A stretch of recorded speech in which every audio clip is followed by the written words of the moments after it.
Hi mga mare, nakita nyo naman, basta may lugar na pwedeng pagtaniman, ay tinaniman ko na nga. At ito nga, ayan, nakita nyo, nagtanim ako ng iba't ibang uri ng salad. Kasi paborito ko ang salad at napaka-healthy pa nito. Hindi na ako kailangan pumunta pa sa department store. So ayan, kung makikita nyo, may mga bawas na siya. So 6 na piraso yan at pag nag-crave ako sa salad, kinukuhaan ko lang yung mga gilid-gilid niya. Para hindi ko talaga siya inaani ng isahan lang.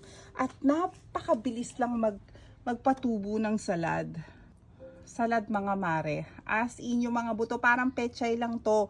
Basta kailangan hindi lang siya or hindi niya gusto ang sobrang direct sa sun. So, etong halaman ko na to is 6 hours lang siya na may sun and the rest, nasa lilim na siya. Tapos kailangan mo lang siyang diligan. At alam nyo ba, nasa taas yan.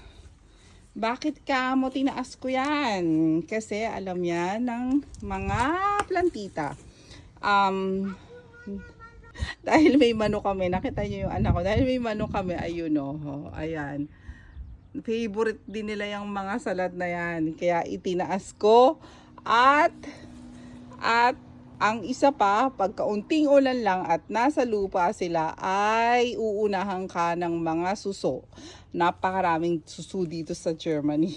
Ayan, tara, mag-ani na tayo. Salamat guys sa panonood at God bless everyone. Sana may natutunan kayo. Bye!